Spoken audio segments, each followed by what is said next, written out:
बहुत कम लोगों को पता है दैट भगत सिंह एक नास्तिक थे और इस पर उनके दोस्तों का ये कहना था कि अचानक से पॉपुलैरिटी मिलने की वजह से उनको घमंड आ गया है। कुछ लोगों का कहना है कि उनकी पॉपुलैरिटी अचानक से इतनी बढ़ गई कि महात्मा गांधी भी ओवरशैडो होने लग गए।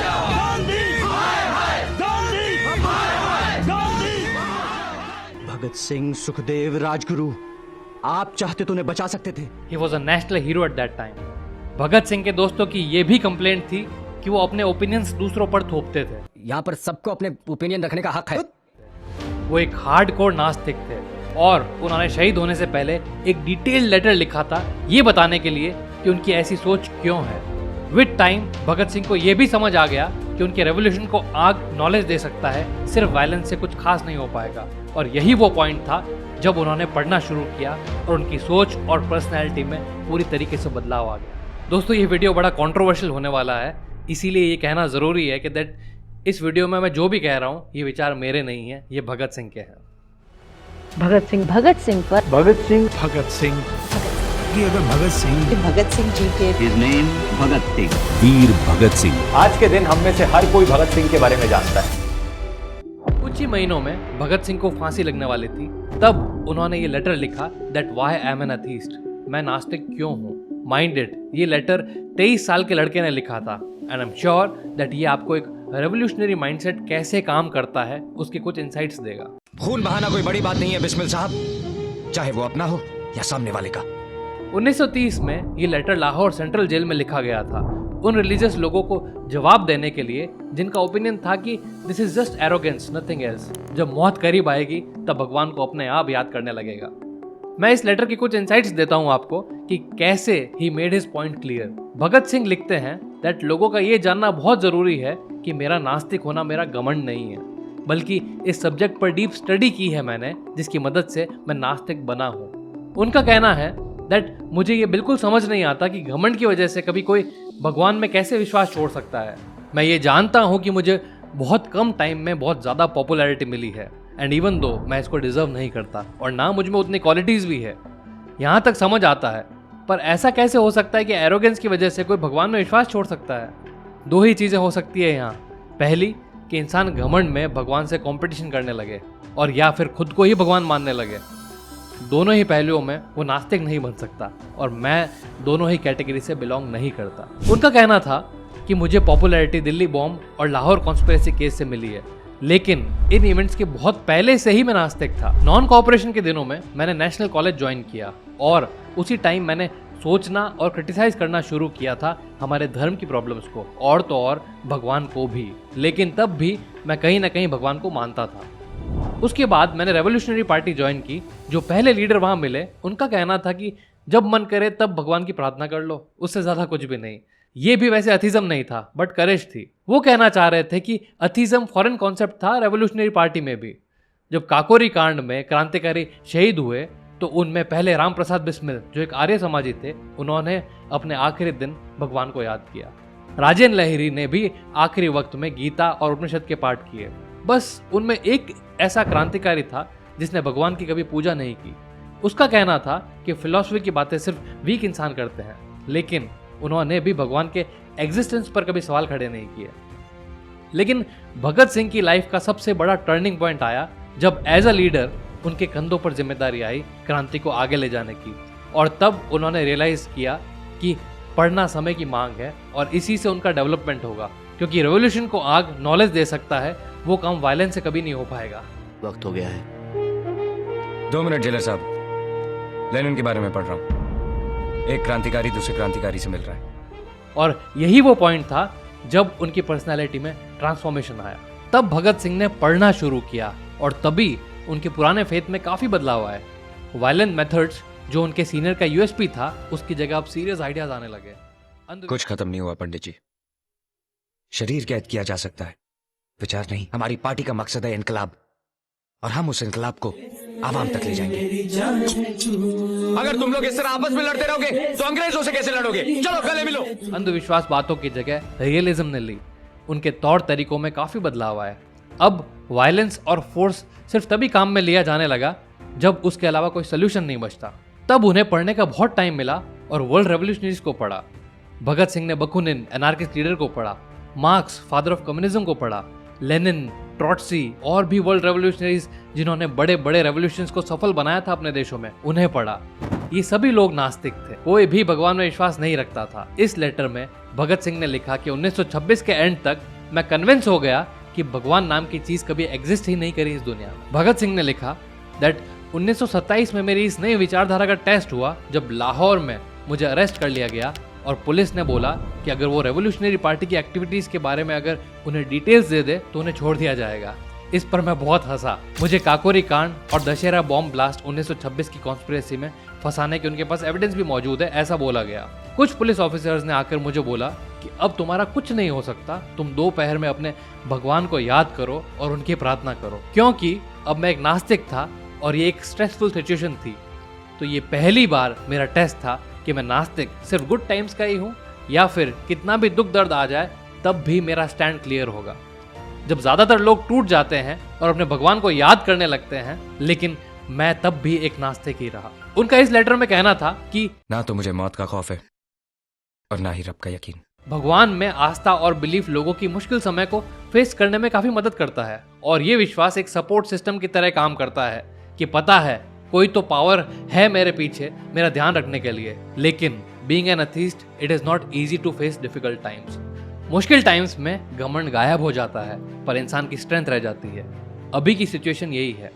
फांसी की सजा के बारे में सबको पता है कि एक हफ्ते में सजा भी दे दी जाएगी। भगत सिंह का कहना है कि एक समझदार इंसान अपने आसपास होती हुई हर चीज पर कारण जानने की कोशिश करता है। जहां किसी चीज का डायरेक्ट प्रूफ नहीं मिलता तब फिलॉसफी उस चीज की जगह ले लेती है। रेवोल्यूशनरी पार्टी में मेरा एक फ्रेंड था जो हमेशा कहता था philosophy is the outcome of weakness. जब हमारे पूर्वज खाली बैठे हुए थे और इस दुनिया की मिस्ट्रीज सुलझाने की कोशिश कर रहे थे, पास्ट, प्रेजेंट और फ्यूचर की, तब उनको जब कोई चीज पर डायरेक्ट प्रूफ नहीं मिलता तो सब ने उस प्रॉब्लम को अपने अपने तरीकों से सॉल्व करने की कोशिश की और तभी हमें हर रिलीजन के फंडामेंटल्स में इतना डिफरेंस देखने को मिलता है। मुस्लिम रिलीजन हिंदू रिलीजन के साथ बिल्कुल भी कंपेटेबल नहीं है क्योंकि सोच बिल्कुल ही अलग है। सब अलग हैं और हर कोई अपने आप को सही मानता है और यही हमारे देश का दुर्भाग्य है। भगत सिंह का कहना है दैट ज्यादा इस सब्जेक्ट पर एक्सपेरिमेंट एंड खोज करके सोल्यूशन ढूंढने की जगह हमने अपने अपने कमजोर नींव वाले विश्वास ढूंढ लिए हैं। हम सब इस ह्यूमन प्रोग्रेस की स्टैग्नेशन के लिए जिम्मेदार हैं। जो इंसान प्रोग्रेस करना चाहता है वही बनी बनाई धारणाओं को क्वेश्चन एंड चैलेंज करता है और हर चीज पर रीजन आउट करने के बाद उसका जो भी विश्वास बनता है दैट शुड बी वेलकम। लेकिन ब्लाइंड फेथ किसी भी चीज में डेंजरस है।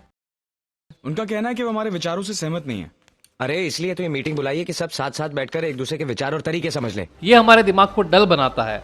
आई एम कन्विंस्ड कि कोई एक कॉन्शियस सुप्रीम बीइंग नहीं है जो नेचर के मूवमेंट्स को गाइड या डायरेक्ट करता है। दुख और तकलीफों से भरा संसार जहां एंडलेस ट्रेजेडीज हो रही है, जहां एक भी ऐसी सोल नहीं है जो परफेक्टली सेटिस्फाइड है। भगत का कहना है प्लीज आप इसका जवाब ये मत दीजिएगा कि ऊपर वाले के अपने रूल्स हैं, लॉज हैं। अगर वो खुद भी लॉ से बंधा हुआ है तो वो भगवान नहीं है, हमारी ही तरह गुलाम है। और प्लीज ये भी ना कहें कि ये उसका एंजॉयमेंट है।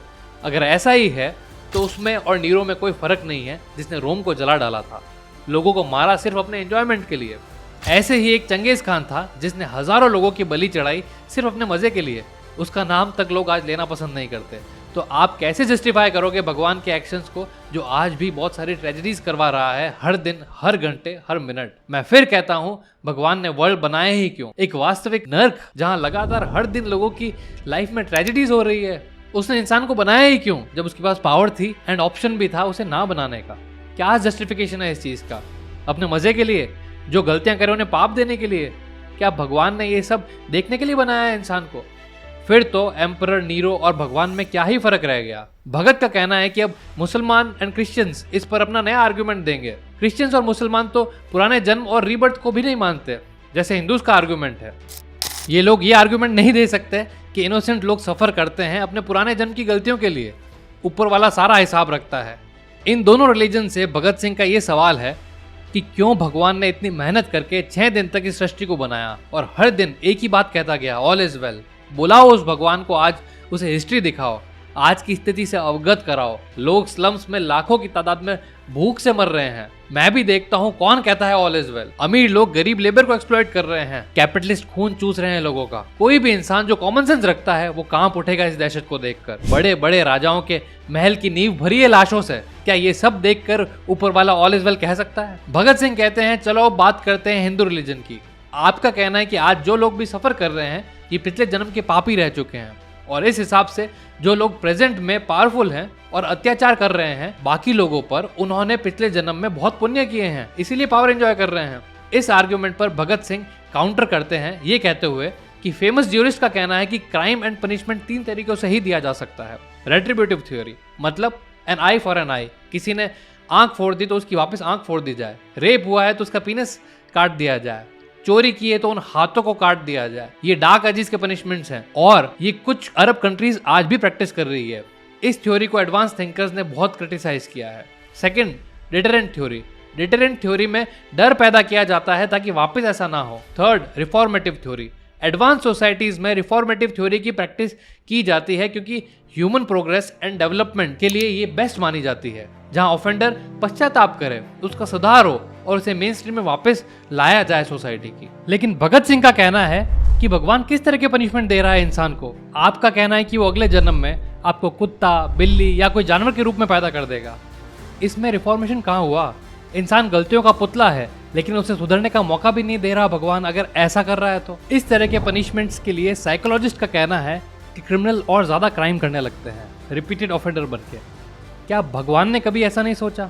अगर कोई गरीब और अनपढ़ परिवार में जन्म ले रहा है, एक चमार परिवार के अंदर, इतने गरीब कि उसको पढ़ाई करने का अवसर नहीं मिलता, ऊपर वाली सोसाइटी उसे नफरत की नजर से देखती है क्योंकि उन्हें लगता है कि वो इनसे ऊपर है। उस इंसान की मनोस्थिति और परिस्थिति ऐसा इकोसिस्टम बनाती है जहां वो कोई क्राइम भी कर सकता है। अब इसकी कॉन्सिक्वेंसेस कौन बियर करेगा? भगवान या फिर वो ब्राह्मण जिन्होंने चमारों या सो कॉल्ड निजी जातियों को कभी शिक्षित नहीं होने दिया, जो अगर कोई शास्त्र या वेद सुन लेते थे तो उनके कानों में गर्म लोहा पिघला कर डाल दिया जाता था। भगत का कहना है कि ये सारी भगवान पर थ्योरीज प्रिविलेज लोगों ने बनाई है ताकि वो सोसाइटी को अपने कंट्रोल में रख सके और अपनी सुपीरियरिटी बना के रखे। भगत सिंह का कहना है कि मैं सीधे भगवान से पूछता हूँ, क्यों आप नहीं रोकते किसी इंसान को कोई गलत या ऑफेंस करने से? आप तो भगवान हो, आसानी से ऐसा कर भी सकते हो। क्यों आपने नीरो और चंगेज खान जैसे लोगों को ये सब करने दिया? क्यों आप ब्रिटिशर्स के दिमाग में नहीं डाल देते कि हमारे देश को फ्रीडम दे दे? क्यों कैपिटलिज्म से आज़ादी नहीं दिला देते ह्यूमन सोसाइटी को? क्यों भगवान हर जगह सोशलिज्म नहीं ले आते? लोग सोशलिज्म अपोज करते हैं क्योंकि उन्हें प्रैक्टिकल नहीं लगता। भगवान अगर है तो उसके लिए तो सब कुछ आसान और प्रैक्टिकल एंड पॉसिबल है। मैं बताता हूँ, ब्रिटिश रूल हमारे देश में इसलिए नहीं है कि भगवान चाहते हैं, लेकिन इसलिए क्योंकि ये लोग बहुत पावरफुल है एंड हमारी हिम्मत नहीं हुई इनको रोकने की। ये भगवान की मदद से नहीं बल्कि गन्स एंड राइफल्स की मदद से पावर में है। क्योंकि ऐसा तो नहीं हो सकता कि पूर्व जन्म में हमारी पूरी कम्युनिटी ने कुछ गलत किया था जिसका पाप हम सबको चढ़ाया जा रहा है। भगत का कहना है कि इस दुनिया का ओरिजिन मैं आपको बताता हूँ। चार्ल्स डार्विन ने कुछ हद तक सही डिटेल दी है, आप उन्हें पढ़ें। आप सोहम स्वामी की कॉमन सेंस पढ़ें, कुछ हद तक आपके सवालों को आपके जवाब मिलेंगे। उनका कहना है कि नेचुरली आपके मन में एक सवाल उठ रहा होगा कि अगर भगवान है ही नहीं तो लोग उसमें विश्वास कैसे करने लगे? हर रिलीजन ये प्रीच करता है कि राजा के खिलाफ विद्रोह करना अपने आप में बहुत बड़ा पाप है। रिलीजन ज्यादातर सिर्फ सपोर्टर्स बने किसी पर्टिकुलर ग्रुप की तानाशाही या फिर अत्याचार के। अगर ओरिजिन ऑफ गॉड की बात करें तो मेरा सोचना है कि इंसान जब अपनी खुद की लिमिटेशन समझ गया, अपनी वीकनेस जानने लगा, तो भगवान को एग्जिस्टेंस में लाया गया ताकि इंसान बोल्डली फेस कर सके हर परिस्थिति को। उसको लगे कि कोई बड़ी पावर है मेरे ऊपर जिसका हाथ है मेरे सर पर। और हाँ, अनलिमिटेड पावर एंड प्रॉस्पेरिटी को भी चेक में रखने के लिए भगवान को एज ए डिटरेंट फैक्टर भी लाया गया है कि इंसान को समझ आए कि कुछ गलत करके ऊपर वाले को अगर गुस्सा दिला दिया तो आपकी खैर नहीं, ताकि इंसान सोसाइटी का डेंजर ना बन जाए। लास्ट में भगत सिंह का फिर से कहना है कि ये मेरा घमंड नहीं, ये मेरे सोचने का तरीका है कि मैं एक नास्तिक हूँ। मेरे हिसाब से भगवान को पूजना इंसान की सबसे बड़ी सेल्फिश एक्ट है। इनका कहना है कि मेरे एक दोस्त ने मेरे लिए कहा कि जब मौत करीब आएगी तब अपने आप भगवान में मानने लगेगा। उसको नकारते हुए भगत ने कहा, मैं अपने सेल्फिश मोटिव्स के लिए कभी जाकर भगवान से प्रार्थना नहीं करूंगा। इस लेटर के एंड में भगत सिंह ने रीडर से एक और सवाल पूछा कि क्या अब भी आपको लगता है कि जिस चीज के लिए मैंने एक स्टैंड लिया है वो घमंड या अहंकार है? दोस्तों, भगत सिंह के इन विचारों से एक बात तो क्लियर हो गई, दैट हर अधर्मी व्यक्ति जरूरी नहीं है कि अनैतिक हो या बुरा हो, और हर धार्मिक व्यक्ति जरूरी नहीं है कि वो नैतिक हो और अच्छा हो। आज के टाइम में ही देख लो, धर्म के नाम पर कितने ज्यादा क्राइम्स होने लगे हैं। लोग एक दूसरे को लिटरली काटने में लगे हैं। इसीलिए मुझे पर्सनली लगता है that relation with God and religion is a personal choice. आप जो भी मानो इसका मतलब ये नहीं है कि आपसे जो विपरीत है वो गलत है, क्योंकि भगत सिंह हमेशा देशवासियों के हित में सोचने वाला आदमी था। नीचे तबके के लोग, एक किसान, एक मजदूर, उनको सबके बराबर लाना चाहता था। एक इगैलिटेरियन सोसाइटी चाहते थे जहां सब बराबर हो, तभी असल मायनों में फ्रीडम मिलेगी। नहीं तो आज गोरे रूल कर रहे हैं, कल भूरे करेंगे, ऐसा था उनका कहना और सोचना। दोस्तों, मैं चाहता हूं व्यूअर्स कमेंट सेक्शन में जाकर दिल से अपने स्कूल ऑफ थॉट के बारे में बात करें, आर्ग्यूमेंट्स दे, चाहे वो रिलीजियस हो या फिर एथिज्म के फेवर में हो। एक हेल्दी डिबेट होना चाहिए यहाँ। और साथ में एक रिक्वेस्ट है कि कमेंट बॉक्स में जाकर गंदगी मत फैलाना प्लीज। जिस दिन तुमने गाली गलौज करी यहाँ गुस्से में किसी और को नीचा दिखाने के लिए, तो समझ लेना कि तुम डिबेट हार चुके हो। अगर कोई भगत सिंह जैसा वेल रेड आदमी आपके रिलीजन को क्वेश्चन करता है तो आप अपना आर्ग्यूमेंट दीजिए अपने स्कूल ऑफ थॉट के फेवर में, ताकि हम ह्यूमन प्रोग्रेस, ह्यूमन एक्सप्लोरेशन या बेहतरी की तरफ आगे बढ़ सकें। नए पर्सपेक्टिव्स के बारे में सोचें और आगे बढ़ें, ना कि कुत्तों की तरह लड़ें हम यहाँ पर। मैं एक बार फिर कह दूं कि ये भगत सिंह के विचार थे, ये मेरे खुद के विचार नहीं है। मैं खुद के डेवलपमेंट के लिए नए पर्सपेक्टिव्स पढ़ना एंड शेयर करने में विश्वास रखता हूँ। आपसे एक रिक्वेस्ट है दैट वीडियो को लाइक करो एंड चैनल को सब्सक्राइब करो। जितना ज़्यादा करोगे उतना ज़्यादा इस चैनल के लिए अपॉर्चुनिटीज़ बढ़ेगी और हम आगे भी आपके लिए नए पर्सपेक्टिव्स, नए बुक्स लेकर आते रहेंगे। Thank you.